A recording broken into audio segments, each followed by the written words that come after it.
history. You hear about this and you read about that. I don't want to look at Grumpy Cat.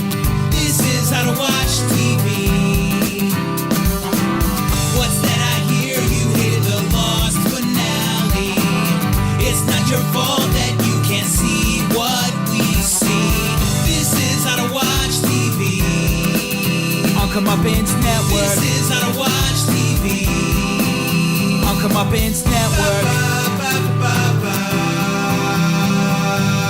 This is how to watch TV. Chronologically Lost with Joel and Jenna. My name's Joel. My name is Jenna. We're brought to you by Comeuppance Network. You can find all of our social media links at thisishowtowatchtv.com.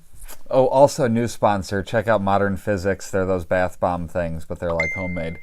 That was a free one, Jill. After that, you're gonna have to pay for it. We are here to discuss Chronologically Lost episode 78. Every time I have to go back and check. Okay, are we on 76 or 77 or 78? And I have to look at the first screenshot of each one, and then because it would take too much time to have to also open another page to see what our last one actually was. Right, to just go to YouTube and right.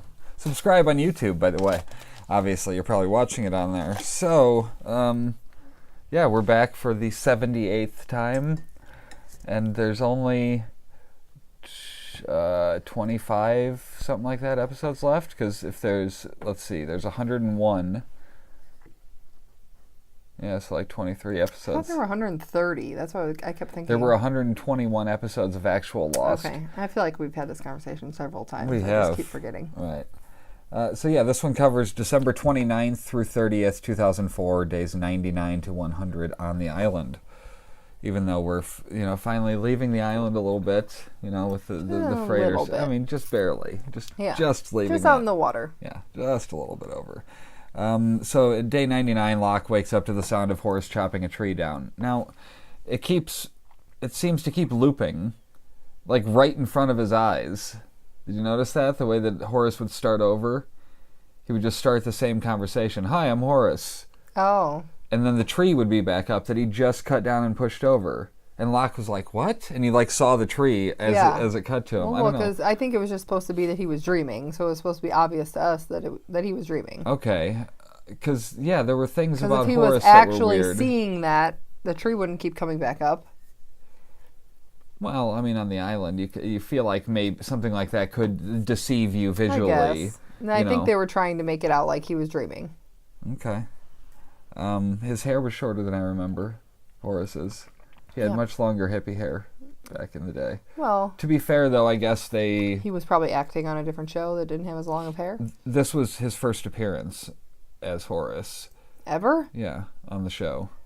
Because we hadn't gone back to the Dharma Initiative yet, so we hadn't seen that stuff. That was season 5. This is season 4. Oh, okay. So this was his first appearance as Horace, but well, then this is also way later, though, because he said we only died 12 years ago.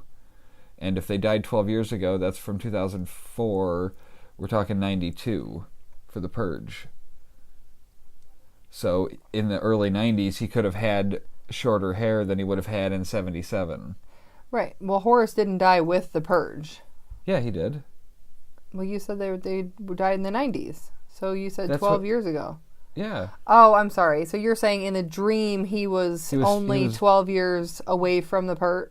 Yeah, he was saying we died 12 years ago. It's 2004, you have to remember, in the show. Oh. 12 years prior to 2004 is 1992. Oh, that's when they died. Okay. That's when the Purge happened. Yeah. So Horace is going, I've been dead for 12 years, that's why. And it was weird that his nose bled, because that's the time travel thing. Yeah. I wonder if they'd already shown us that before, hadn't they? Well, but the nose bleeding could have been from dying from the gas. Didn't Kate get a nosebleed around the gas, or no? No, when and I'm thinking and Juliet were gassed, did neither one of them had a nosebleed? I don't recall. No, but I know that we saw the stuff when they were flashing. That's what I'm thinking of, and when it was in the 70s when Charlotte died and stuff like that. Right. So I don't know. It was just a weird, I think this is our introduction to the nosebleed and Horace, and it felt like it might be a little bit off course there. Kind of like the Whispers, You know, like you thought they might be something, and I think they even thought they were going to be something else, and then they changed them into what they became. Yeah, because the whispers just don't make sense as to what they are trying to make them be. Right.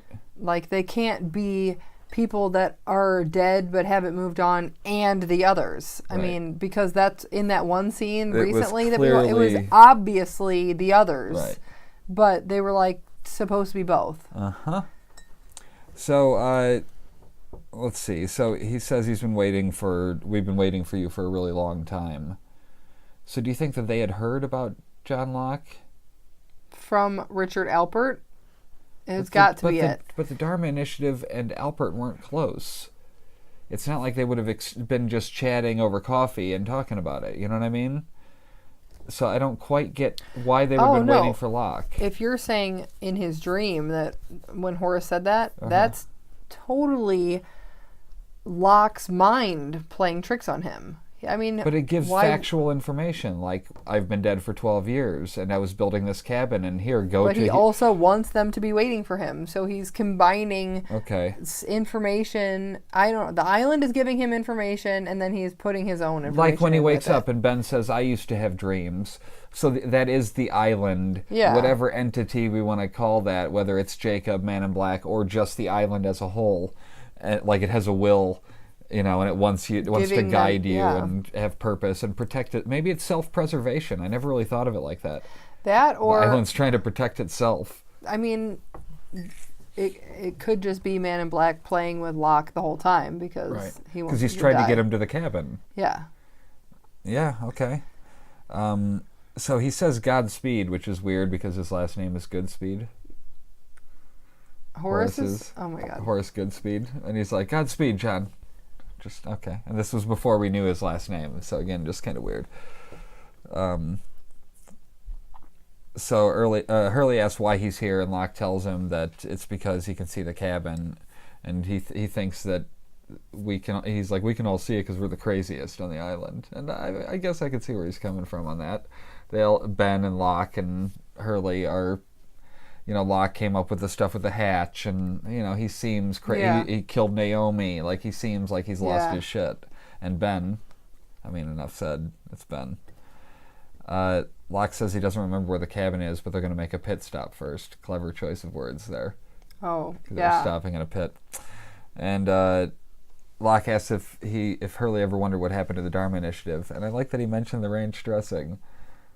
He's like, you know, they make that ranch dressing you like so much. Yeah. You mean your ranch dressing Right, the recipe. one that you came up with. Uh-huh. So they're going to see them, and when they see the pit, it showed a skeleton. Now, this is before we saw The Purge. Mm-hmm. They showed a skeleton with a bullet hole in its head. And somebody was killed after the fact and laid on top of there, other than Locke. You think so? Yeah. But he was wearing a Dharma jumpsuit. Yeah, but I can't remember who it was. I remember somebody dying with Radzinski, wasn't but it that during was the 70s. In the 70s? But the Purge was the 90s. So if that's the Purge pit where Ben dumped all the bodies after the Purge, there can't be somebody on top that's from the 70s. You know what I mean? Like, yeah, it could. It could have been like the guy from remember the metal got pulled, or his tooth, his filling got pulled through his head. Yeah. But that would have been 20 years before. Oh. Or 15 years before. Yeah, I don't remember. Huh. I saw the bullet hole and I'm like, did they not know what the Purge was going to be? Or did they not know how they were all going to die yet? And so they put a skeleton with a bullet hole in its head, like, oh, he had shot them. You know, I didn't know what they were leading us to there, necessarily. I thought that there was somebody that got shot afterwards and pushed on top, other than John Locke, because I know that happened. Right. But I thought there was someone else that they really did leave. Or maybe somebody got shot, like, in the village, and they just put them in the jumpsuit and threw them in, right, instead of burying them. But now, wouldn't that pit have been like a nuisance, because animals would have gone and like it would have stunk, but who knows how far out it was. I mean, it doesn't seem very far when they're like wandering over to it in like a half a day's walk. Yeah, I don't know. So Hurley asked what happened to them, and he's like, he did. About Ben? Yeah, and then really dramatic music, and we go to the opening Lost. Okay, so Hurley and Ben discuss the fact that Locke shot Ben there, and Ben passes the buck on the death of Dharma. Who would have been the leader at that point? Widmore? Is that what he's saying? What did he said it wasn't up to him? He said, I wasn't always in charge. Maybe it was Widmore. I never thought about it. Widmore could have offed Dharma.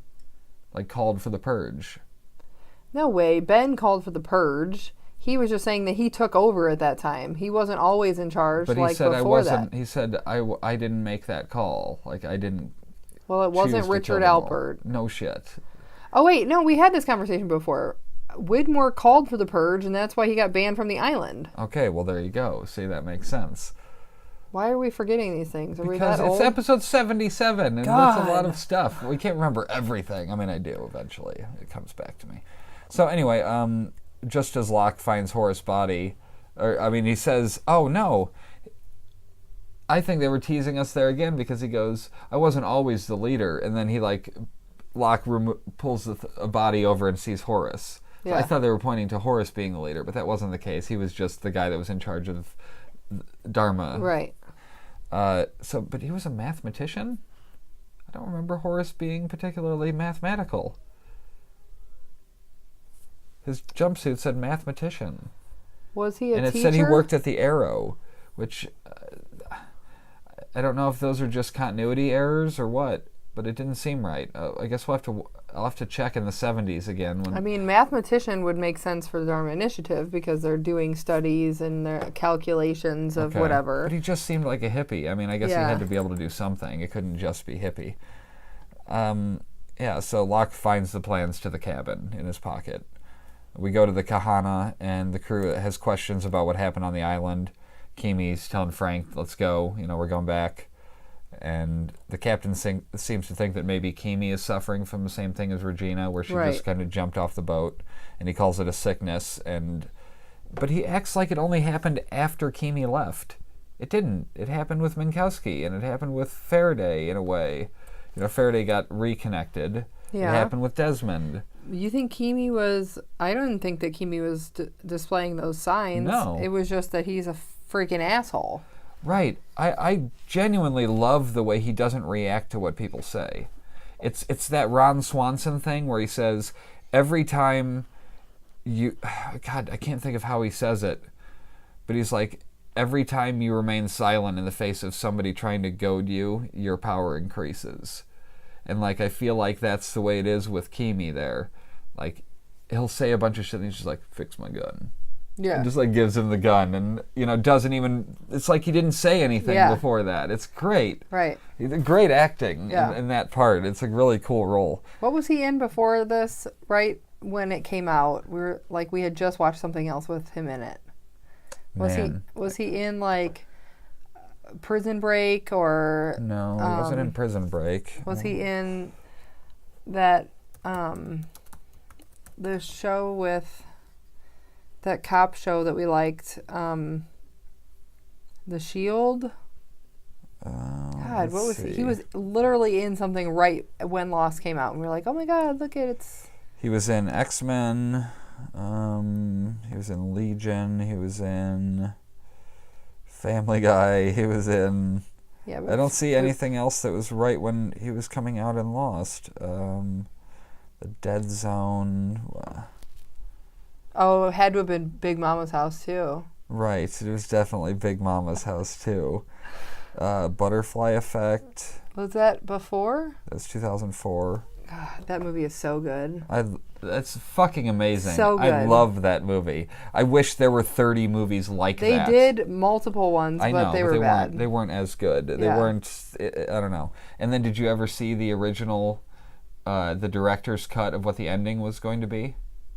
No. The ending that they did... Oh, I think maybe. The ending that they did wasn't what they originally wanted to do, which was that Ashton Kutcher went back to himself in the womb and strangled himself with the umbilical cord. Which is why his mom had multiple... stillbirths? Yeah, multiple... What's the word? Miscarriages.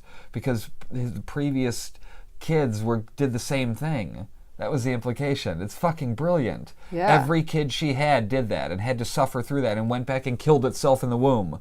So she had 4 fucking miscarriages or whatever. Like, I love that movie so much. It's so good. We could do a podcast just on that movie. Just on the butterfly effect, yeah. I mean, I think one night, Jeremy and I had like a night without the kids or whatever, and we went to Best Buy. This was before, when you had to buy movies. Right. We went to Best Buy and then went to Target and then went to like a bunch of places looking for that movie, and then went home and watched it, and I probably fell asleep within 5 minutes. Right, but of we course. spent the whole evening looking for the movie.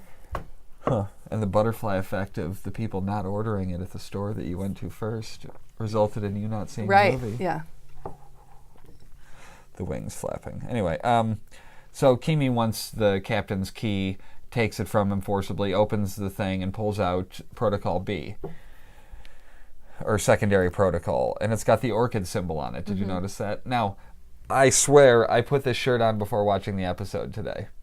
Is that the orchid? Yeah. Nice. This is the orchid logo. I had no idea that it was going to be that. Is that supposed to be a whale or a bud of a like plant? a plant, I think. Okay. Maybe a flower of some sort. Gotta be, I don't yeah. know. Yeah, I don't know. It's one of my favorite ones cool. of those logos. So it tells him where Ben is going if he knows they're going to torch the island, and he just tells him to fix my gun. Doesn't say anything else. Desmond and Saeed theorize about what happened to the guy from the chopper, and Kimi's right-hand man, Omar, gets a call on the sat phone but doesn't answer it. It just kind of beeps as he's going by.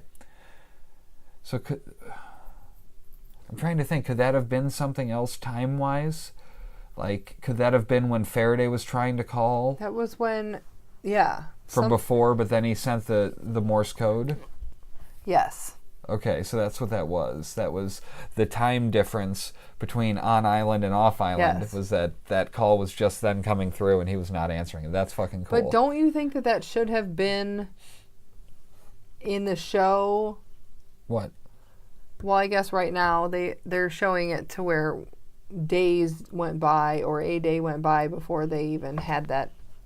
So the island is ahead of time. Oh my God, you're such an asshole.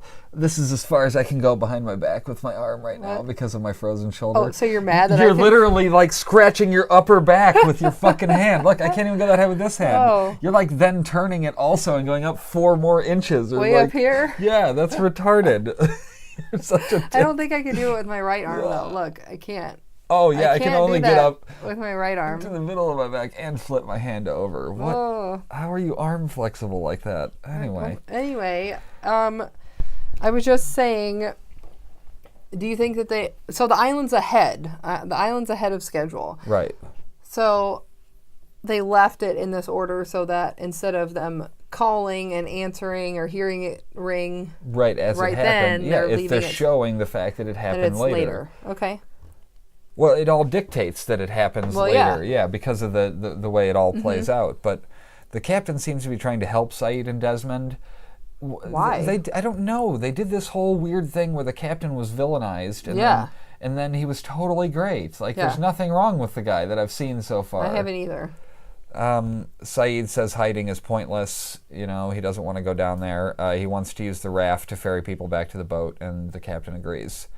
Back at the jungle, Locke was led to believe that he needed Hurley to find the cabin, but now that he has the map, he tells him to go back to the beach. He's doing that thing that Ben does, even though he denies it immediately afterwards. I'm not you, Ben. Right. He was absolutely manipulating Hurley there. He's letting him think it's his choice to stay now. Mm-hmm. And he's like, "You're certainly not." Like, so, yeah, you're not as good as me. Right. But, whatever. So now, this is the one time that I see weird lighting issues. Like, it was clearly dusk when we went back to the boat. Like, the sun was setting. It was orange in the sky and all that shit. And then it was like morning? And then it was like daytime again in a little bit. So were they supposed to be, was that supposed to be like 4 a.m. that they were out there maybe? It was like dark, but it was early morning? It goes, well... Okay, here's the very confusing part. Now that you asked that question, it's very possible that that's the case, that it's day 100 already, or that it's day 98 on the boat, and you know what I mean? Yeah. Like, it's too fucking confusing to even try to piece that part of it together right now because of the discrepancy between the two, because they're happening so simultaneously to us. I don't know. The boat is ahead by like a half a day. No, the boat is behind. I'm sorry, the boat is behind. The island's ahead by half a day. Right. So it's daytime over there, but it was still like middle of the night. But it's about to be nighttime on the island. Which, okay, if the island's a half a day ahead, that's fine. It would put it at day, but it wouldn't put it at dusk. Leading into... No, it would put it at like 4 a.m. or 3 a.m. or something, going into the morning where the sun's about to come up. So it looks like dusk, but it's just the sun coming up instead of setting. That seems reasonable. I'm with you on all that until Frank asked why Michael didn't tell him that he had been on 815. Frank told him that he had told him he believed the plane was on the bottom of the ocean, was a fake and all that shit. And he's like, well, your boss put it there. He's like, well, shit, you're more of a conspiracy guy than me. Yeah. Because he doesn't work for Widmore. Is that what the point was? Or he didn't know? I don't know, because I don't think that Frank knows who he's working for. Right. I think he just wanted to come to the island. Right. Or go look for the plane because his friend was the pilot. Right. Or because he was supposed to be and he knew that was bullshit. Yeah. So Michael says not to fly Kimi back. He's going to kill everyone, and you don't want that on your conscience, man. Trust me. I mean, if you're going to listen to anybody on that one. So Kimi's getting rigged up with a dead man's trigger on his arm by Omar. And like I said, weirdly, it's not dusk anymore when the captain gives him the raft. He tells him the bearing to follow. And Desmond's like, I can't go back to the island. And Saeed takes off to Hollywood and Vines and had, that song and goes back towards the island. Which is fine, because now it's daytime on the boat and it's almost nighttime on the island. So then he gets in the boat and he drives back to the island and the sun is kind of setting, right? Okay, but now it's nighttime. Yes. In the jungle. Locke believes the cabin is right up ahead because he was told so, and Ben says he was told a lot of things, like he was special, but now he's just got his daughter's blood on his hands. I mean, dark, Ben. Yeah. Please. Lighten up. Lighten up. She just died. He says those things had to happen to him. It was his destiny. You'll understand soon that there are consequences to being chosen. Destiny is a fickle bitch. And then Hurley finds the cabin. Now, they're on the freighter. They're loading up guns. Nighttime. It's nighttime. I noticed a lot of light and dark going on, but I just was like, because by the time Saeed gets to the island, it's daytime. Yeah. So I don't know if these are continuity things, like just between the fact that we're getting it in chronological order. But it felt weird that he was gone so long because, for example, when Faraday brought the people back, it seemed like he was there almost instantly. Yeah. Like right to the boat, right back. Yeah. Or is it because he moved the boat closer? Because he said the boat before was 80 miles offshore. No, they were going to move it, remember? They were going to move the boat. But he said we can get it as close as 5 miles offshore. He said I'll only go in as close as 5 miles without the... Yeah. But remember, it was 80 miles offshore before. Right? No. Well, he was saying he couldn't go further on the bearing because of the whatever was blocking the signal. I don't know. Maybe they moved closer. Which was the bombs? They did move closer, though. They absolutely do, because when it blows up, spoiler alert, when it does blow up, they see it from the island, and you couldn't see the boat before. Okay. So that's the difference here. It's taking so long for Saeed to get back. But wouldn't because that have been it was 80 the miles island, off. or no? No, that's not yet. Okay. Because it was the boat was 80 miles offshore when he took the fucking the dinghy. And now 5 miles in one of those little dinghy boats would still take a while. Right. It would but not nearly as much as 80. And don't those things... All I was thinking about... I'm like, does that thing run off of gasoline? And when are they refilling it? Like, Faraday brought the people back, and then he turned around and went back to the island. And I'm like, how much gas is it? I mean, they're like going 5 to 80 miles in that little tiny thing, and nobody's filling the gas tank. 5 to 80 miles. Who knows? So, so let's see. Back at the freighter, they're loading up the guns, and then Omar tells the doc about the Morse code message. So that was the order of events there. They just got it a little while ago. And he's like, but I'm the doctor. And Frank says he was hired to fly scientists, and Kimi threatens to kill Frank, then slits the doctor's throat and tosses him overboard. But nobody said anything about the Morse code in front of Kimi, so Correct. He had no idea. He didn't know. Yeah. Yeah. The captain shoots the gun and tells Kimi to stand down, and he's showing the thing on his arm as the captain is distracted. They shoot the captain, or they both shoot, and the captain's dead. But the captain didn't shoot anybody? He shot, but he didn't shoot anybody. Okay. He had got shot, and his gun must have gone. I thought he maybe shot somebody next to Kimi. I know. I was something. like, who else is dead here? What's going on? Yeah, and Frank finally agrees. Only 2 people had to die. Well done, Frank. Right. Good job. He takes the sat phone and wraps it up, and they take off. So back at the beach, Jack is eating, and Juliet's bitchy at him because she told him not to leave the tent. It's like dusk now on the beach. Now it's like the sun is about to go down, right? But it could be coming up. No. Yeah. You think they were... Well, no, I don't think it was, though. No, because we still have to go back to the cabin where it's like middle of the night. So I don't think it was coming up there. I think I'm going to scroll here and see if I can find where Jack and them are, where Jack's on the beach. So let's see. We're to there's at night. Yeah, see, it's dark. It's absolutely dark. Okay, you're right. Yeah. Okay, so it is dark there. She tells them doctors are the worst patients, and then they hear the helicopter, and I fucking love the shot where they were all staring out at the water. Yeah. Everybody was silent. It was like a movie poster or something. Really cool. It was just really fucking eerie.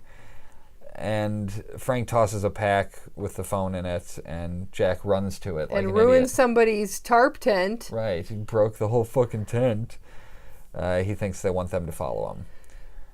So we then go back to the cabin, and Ben's like, I'm not going in. The island wanted me sick, and you healthy. You fucking do it. And Hurley's like, yeah, I'm good too. Yeah, I'll stay here.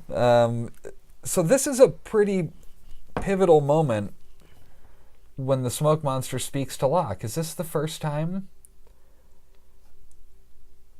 Well, I guess. I can't think of another time that the smoke monster has spoken directly to Locke. So this is key in the manipulation of the end game of the island. Yeah. He asks if he's Jacob, and he's like, no, but I can speak on his behalf. Right. And it's Christian Shepherd, and Locke asks if he knows why he's here, and he asks if he knows, and he's like, because I was chosen to be, and he's like, exactly. Claire's also there, and she's like, I'm with him. But why is she with him? Because she thinks he's her dad. When would anybody have told her that? She knows her dad. Oh, she knew he was her dad? She was like, Dad? Remember when he woke her up in the middle of the night next to the fire in the last couple episodes? When Claire disappeared into the jungle? Oh, okay. He woke her up and she's like, Dad? Because she met him after in the coma. She's like, who are you? Why are you here? And he's like, I'm your father. You know, all that shit. I remember. So yeah, she knows. So she just abandons her child to go with him. It's like the baby is where he's supposed to be, which is not here. It's best that you don't tell anybody that you saw her here. That was interesting. Don't mention Claire. That was like a plot hole cover. They're like, okay, nobody else knows that you saw Claire. You would have told somebody, so don't mention it. Right. You know.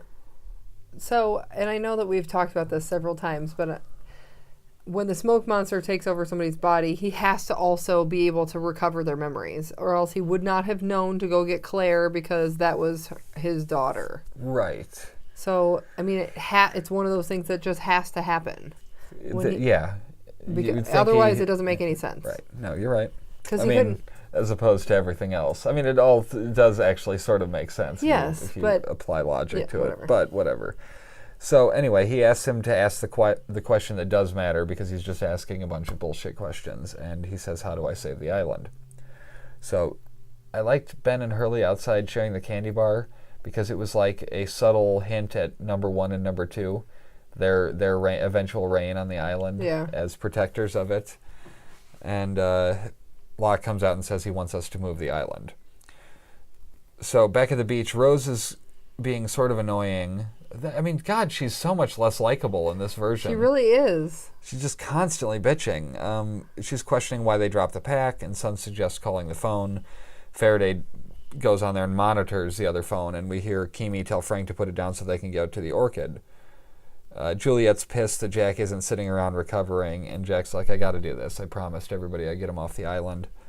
And then Faraday's freaking out and telling Charlotte that they are using secondary protocol, and he like pulls up the Orchid thing in there, and now it says I took a picture of his journal, and it says space-like factors on the page of the Orchid, and now it looks like there's 2 equations. It says this one and that one, and then he kind of puts them together and stuff and says possible with an exclamation point. So I think this is him figuring out that time travel can happen there. He says they have to get off the island right now.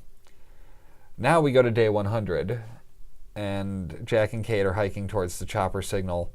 Kate notices that Jack is bleeding, and he lies about it. And she's like, you know how some people can't make eye contact when they're lying? You do the exact opposite. So he's just like, yeah, no, it's totally that. I'm totally fine. Yeah. Everything's good. And that's got to be part of being a doctor, right? Like being able to look people in the eyes and lie at the same time. I guess, yeah. Yeah, okay. Yeah, you would need to be able to make people feel better. I mean, not that he was very good at... He had zero bedside manner, but he was a good liar. Uh-huh. Miles wanders out of the jungle all casual, and long time no see. And then he's like, who are you talking to up there, Genghis? Sawyer walks out with the baby, and all of a sudden Sawyer and Kate have that baby they didn't want. Yeah.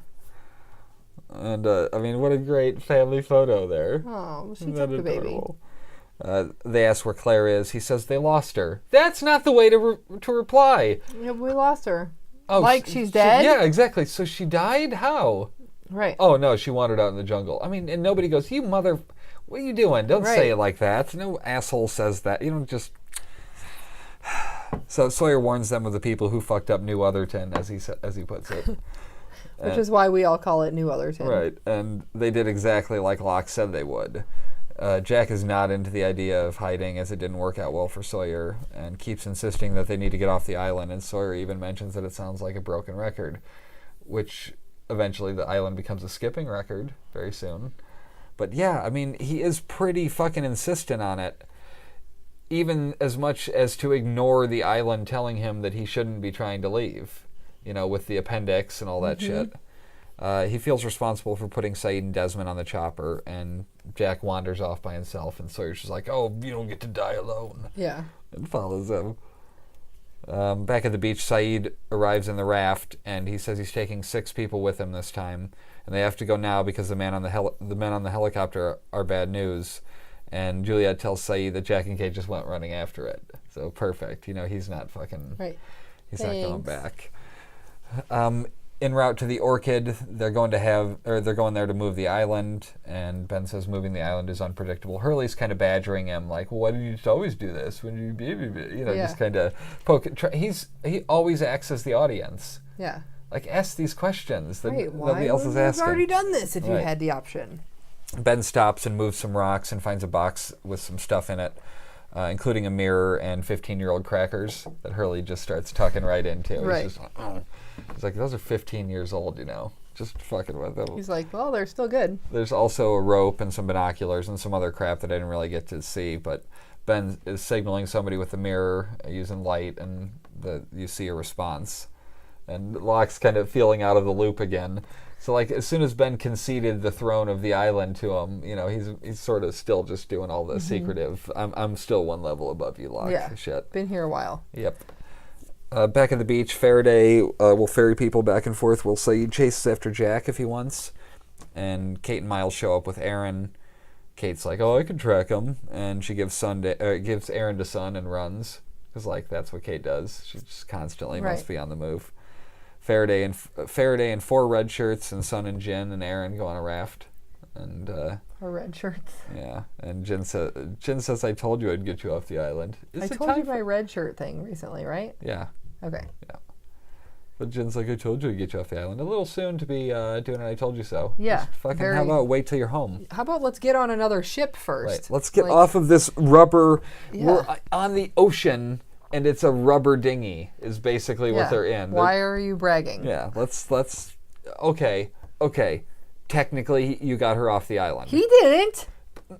Saeed did, and Faraday did. Fair enough, but she's off the island. Okay. That's all that he promised. I said I'd get you off the island. He didn't say I'd get you home safely together with me and our kid. Right. I didn't say that we would raise this baby together. Right, yeah. I just said that you'd be off the island. What do you mean together? Who said either of us would raise the baby? We're going to leave him with those terrible parents of yours. Right. Because I'm just going to choose to die with you. Anyway, in the Orchid, outside the Orchid, Hurley's asking about why they would move the island if the people are already here that they're trying to hide from. again, valid question. And Ben says he's working on it, and it's a little late for Hurley to get off the island at this point. He's like, oh, I want to go, though. I don't want to be here with you guys. They arrive at the Orchid, and they're waiting because Charles Widmore knows about this place and knows that what they need is inside. So Ben lied before when he said he didn't know why Widmore was looking for the island. And Ben points out the armed/army men that are wandering by the Orchid. Locke's like, I don't see... Oh, there they are. They're just in there with massive guns. What are you laughing about? Nothing. Oh, I thought somebody texted you something funny. Just reading random messages. I just had to close it because now like a group message is going and it's just gonna keep going. Oh, just continual notifications. So in the ocean, Jun and Sin. Jun, that's their couple name. Jun Sin, is Jun, on Yun. Yeah, Sin, Jun, Yu. Yeah. Sushi. Sin, Jun, Sushi, Yun. Jin and Sun are on the raft smiling, and they make it to the freighter. And Faraday goes back for the next group. Michael says the engine should be working, and then Jin and Sun see him. And it's like, And then they start moving, and they're getting some interference on the bearing of 305. Something on the ship is broadcasting. If they don't turn it off, they can't get closer than 5 miles off the coast. So we then go back to the jungle where Sawyer asks about Jack bleeding, and Jack says, Juliet took out my appendix. But why wouldn't they always have been 5 miles off the coast? Like, because Michael... Oh, he broke the engine. Okay, yeah. He didn't want them to get too close. They're at the chopper, and Frank is there. And Sawyer's like, this Yahoo? He's like, this Yahoo threw you the thing. Yeah. I mean, I don't know. It's good stuff. The way they're bickering back and forth is good. Lapidus is an awesome character. Yeah. Yeah, just weird, but weird in a way you can totally believe. Yeah. I don't know. He's like, so I dropped the phone on you guys so you could find me and I could fly you out of here. And Frank tells them about the greenhouse and how they're waiting to snatch Linus. And then Sawyer remembers that Hurley's with him and tells Jack, and he's like, son of a bitch. Yeah. Just drops the Sawyer line.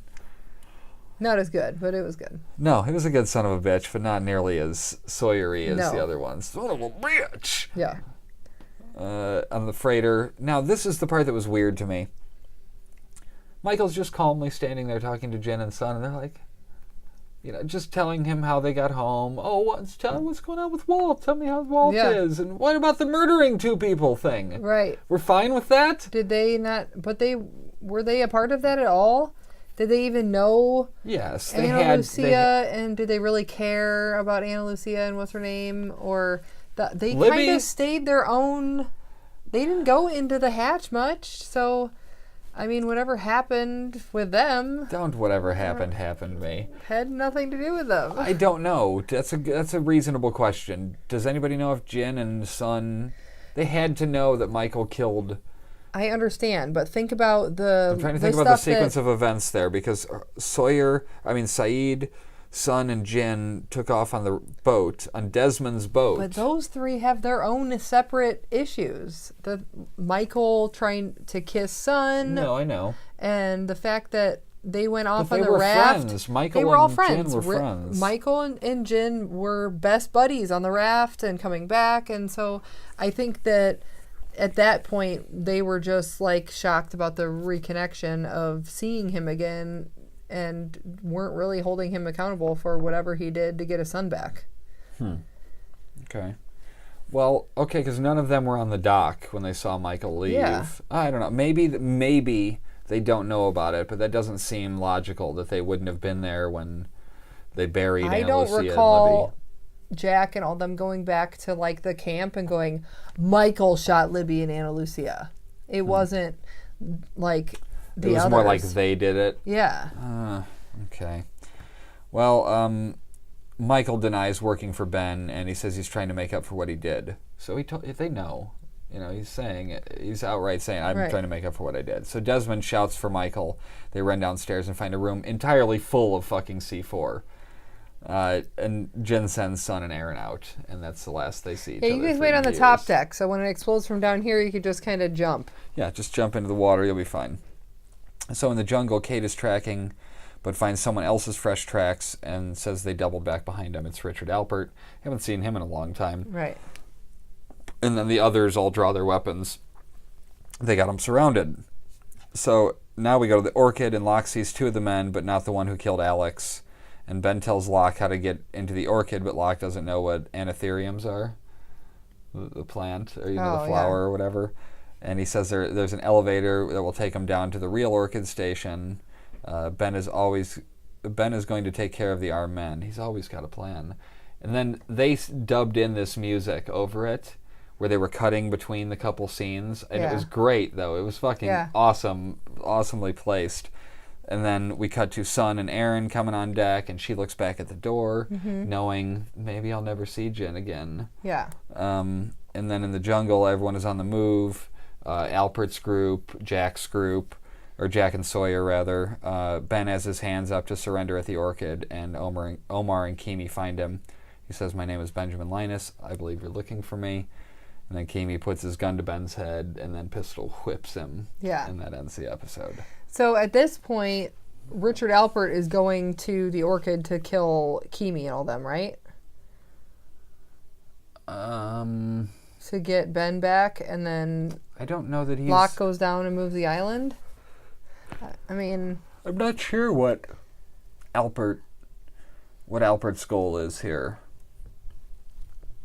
I mean, I'm sure we find out, but I can't remember at the time what. Well, wouldn't they have been the ones that he just signaled with the mirror, like "Come save me at the Orchid"? No, that was so he could approach. That was like him asking if there was, him asking if anybody else had come to the Orchid. You know, like it might have been information about if Kimi was there already. So or checking to see if it was safe safe passage. Safe package. Yeah, his safe package. # safe package. All right, I gotta go. Okay, it could have been that. So anyway, we'll be back next week to talk about episode 79.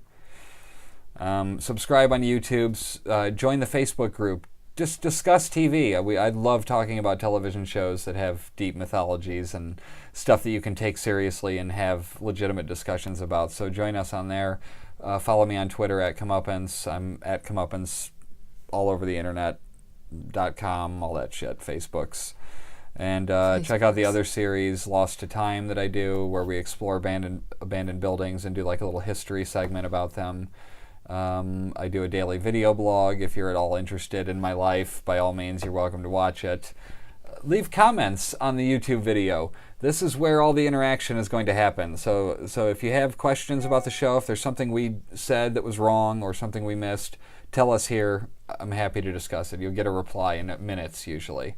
So we'll be back next week because This is how to watch TV. See you later. Bye. All these memories in my mind, my mind. I'm still a secret lemonade drinker.